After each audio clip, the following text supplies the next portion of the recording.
Manguha nga pala kami ng tabagwang or suso. Ang tawag dito sa amin is tabagwang. So, bibigyan ko kayo guys ng tips para sa panguha ng suso.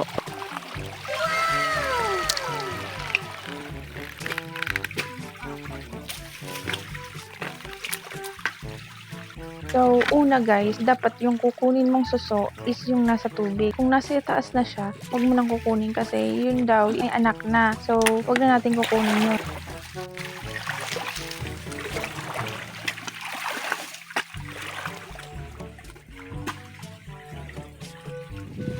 So, ngayon, magluluto tayo ng gulay, langkaw, yung sahog niya is suso. Ito is galing sa sapa. Hindi siya sa dagat, guys, sa sapa to ng kongka.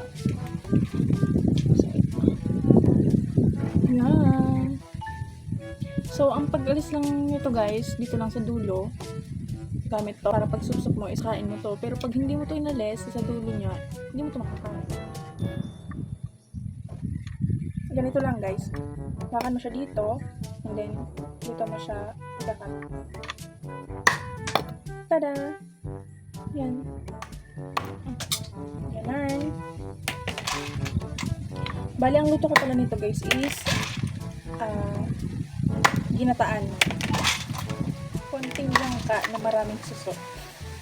Char.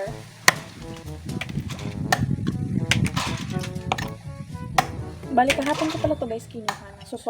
Nga pala guys, don't forget to subscribe my channel and then click the bell button para always po kayo updated sa aking panibagong mga videos. And then, like nyo na and share guys.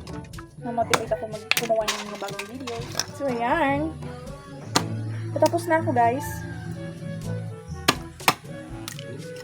Nga pala, mamaya, takpan natin to. Lalagyan natin ng asin and kakalugin natin ng bonggang-bongga.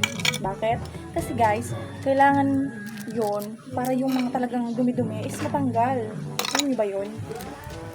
Kasi syempre, ikaw ba naman, kakain ka ng marumi. Syempre, dapat malinis. Okay? Ito na lahat. Yan. Tapos na. Lagyan natin ng asin para mag-banding all together. Like that. Rinig nyo ba? Feeling ko guys, nasisira yung kasirola ni mama. Baka pagalitan tayo guys.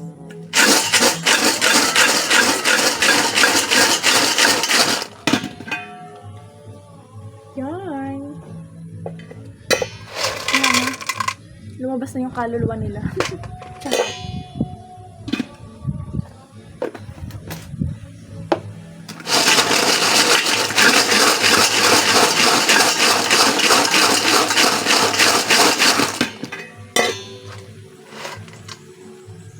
Ayan. Also, yan, na-embalsam ko na yung suso.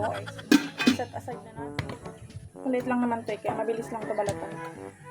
Pero hindi ako masyado expert sa pagbabalat guys. Minsan yung laman dala. Pero okay lang. Kami lang naman nakakain.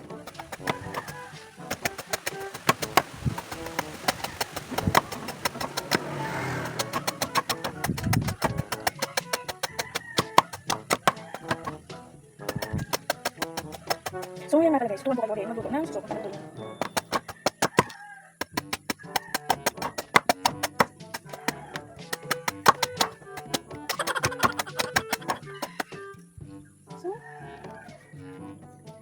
ganito lang. Buklasin lang siya para hindi ano sa kamay.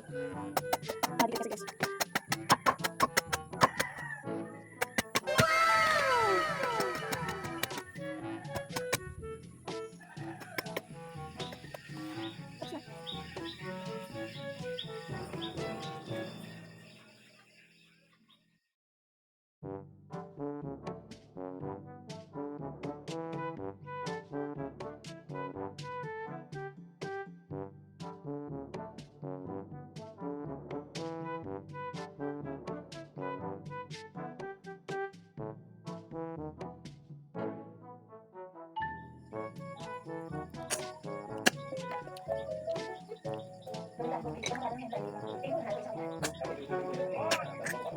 Sa susunod ulit na video. Salamat sa panonood. Bye-bye.